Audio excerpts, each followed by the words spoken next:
Good morning, boys and girls. I'm Miss Steeder, and I'm here to read you a book today about maps, and it's one of my favorites, Dr. Seuss. It's called There's a Map on My Lap. But I also have my two little friends here. I have Georgia, and Georgia has a new friend that we met today in morning meeting, and this, my friend, is Snail. Snail likes to teach us about our new program, Second Step. So in Second Step, we had a fun game today called My Turn, Your Turn, where we learned to be good listeners. And we learned about the four rules of being a good listener when your teacher is teaching or whenever you are listening to a story like we will today. The first step was ears listening, and Snail showed us how those tall ears like to listen when they stand straight up tall like that. The second step is eyes watching. And Snail is showing you that his eyes are wide open and he is watching for all the pictures in the book. The third step is keep your body still. And today in morning meeting, Snail was going crazy, just like sometimes you get the wiggles.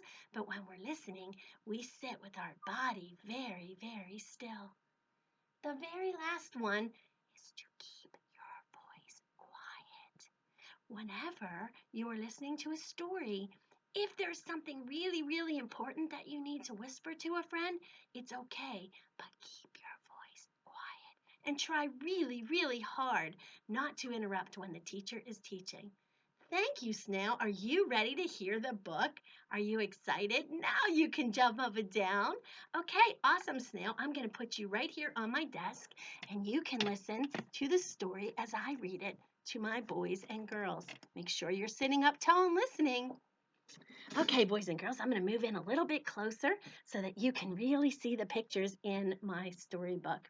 It is called There's a Map on My Lap by Dr. Seuss, and it's all about maps. I want you to listen to the rhyming words as I read the story. I'm the cat in the hat, and I'm happy to say there's a map on my lap. Let's get on our way. We will travel the world, see the whole USA, and still be back home by the end of the day. So there they go. They're going off to see new places, and they're going to do it quickly and be back by the end of the day.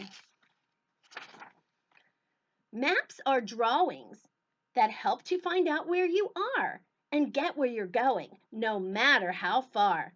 When map makers make maps, they must first decide who will be using the map and what it needs to do. So, what purpose will our map serve?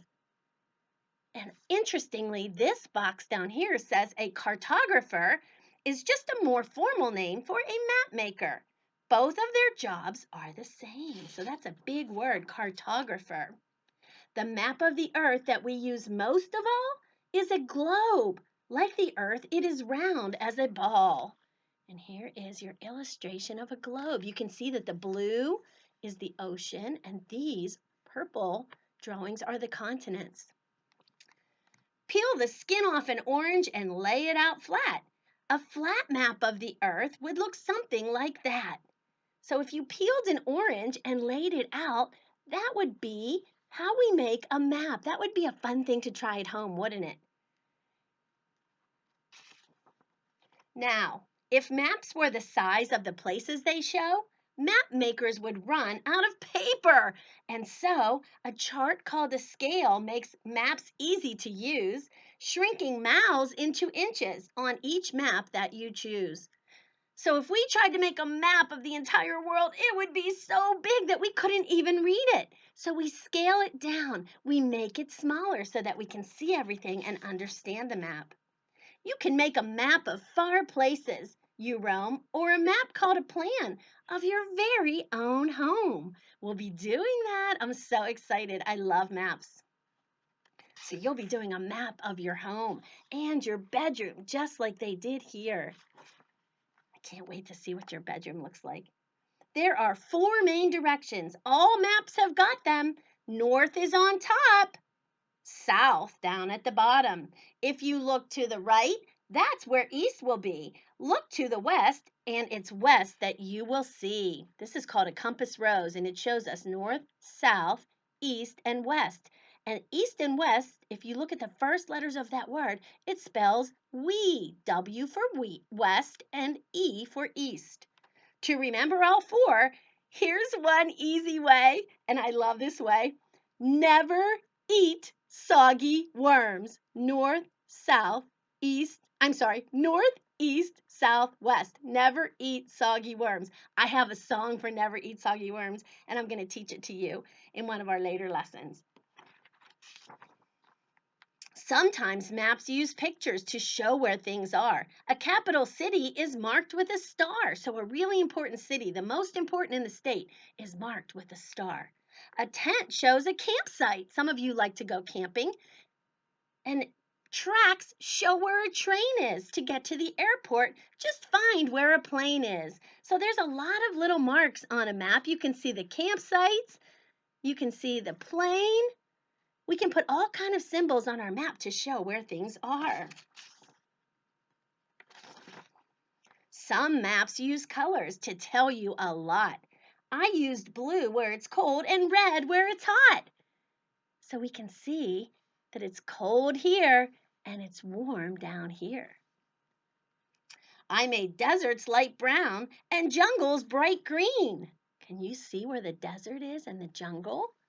The legend will show you what these colors mean. And the legend is, of course, Dr. Seuss. Do you see him here? He's so important. Don't forget to capitalize his name when you write it. We learned about proper nouns. Marine charts help boaters. These maps let them know if a rock, reef, or sandbar is hiding below. So maps can help the people, the sailors that are on boats as well. When you visit a city where you've never been, a city map helps you know where to begin. I've used city maps many, many times. And boys and girls, in this age of technology, you can often call up maps on your phone, can't you?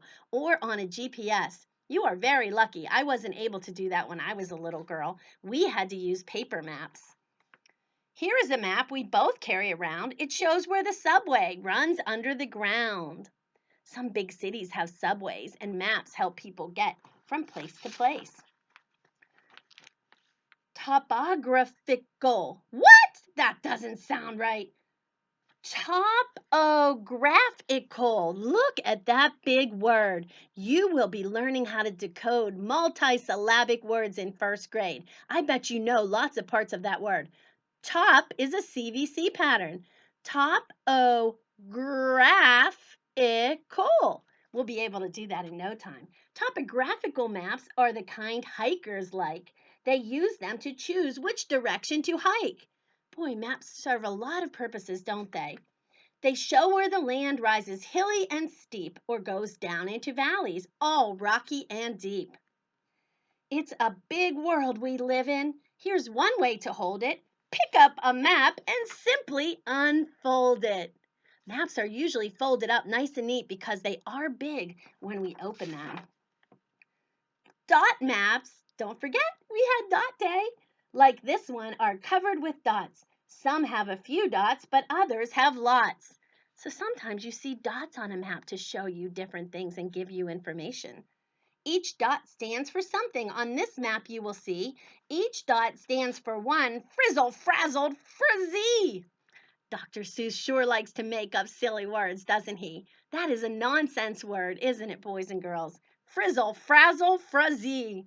Most frizzies live up north where the haircuts are free.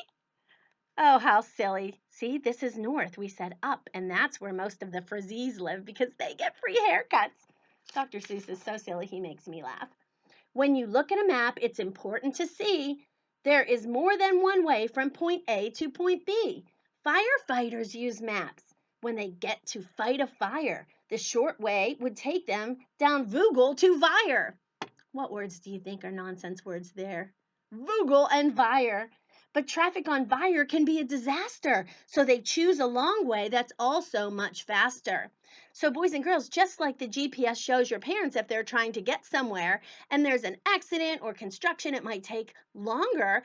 But if you take the longer route, you still might get there faster because you might end up sitting in traffic. I'm sure many of you have sat in traffic with your parents, and I hope you're very good in the car when you are sitting in traffic. When you want to go from Fazode to Fazend, 2 more nonsense words, you can measure the miles, for the road does not bend. The road twists and turns, so first cut some string. Put it down on the road on the way to Pasing. Then take out your ruler and measure the string. The scale on this map helps you see that it's far. 1 inch is 10 miles. You should take the car. So see, she's using the string, and this is her route on the map. And then she's measuring the string because she knows that 1 inch on her ruler means she has to go 10 miles on the road. And that's why it says you should take the car, because that would be a long way to walk. Use this trick to read maps. You'll be glad that you did. Some are covered with lines. This is known as a grid. We use a 10 frame in math that looks like a grid. It has boxes like this. There are letters on top, numbers run down the side. Want to find out where you are? Let your grid be your guide.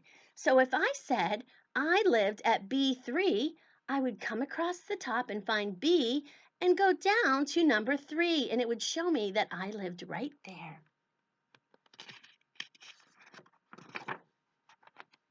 Here's a game that we play, so feel free to play too. What does each of the 50 states look like to you? There's our United States. That's a map of the United States, and those are all of our 50 states. It says Louisiana looks like a chair that you could sit in, and Michigan looks like a scarf and a mitten. Here's Michigan. It looks like a big old mitten, doesn't it? So you can look at the states and you can see what they look like. Here is, right over here, Pennsylvania. It's yellow. What shape does that look like, boys and girls, that you know? Is that a circle, a square, or a rectangle? Tell your grown-up. You will have great adventures your whole life. And so I give you these maps. Oh, the places you'll go. You may travel the world, but no matter how far, with a map on your lap, you will know where you are. You can always use maps. They will help you in knowing where you have been and just where, what do you think these words say? You are going. So maps will show you where you are going. And that, my friends, is the end of our Dr. Seuss book about maps. I hope you learned a few things in this book. Georgia, how do you think we did? Yay! Georgia wants to give a round of applause because she thinks we did a great job. And my friend Snail was the best listener when we were reading that book. So Snail, let's give a firecracker for you. Ready, boys and girls? Put your hands together. Here we go. Shh. Boom. Ooh, ah, ooh, ah. Thank you for being good listeners today. Enjoy your Lincoln Learning and have a wonderful, sunny day. Goodbye.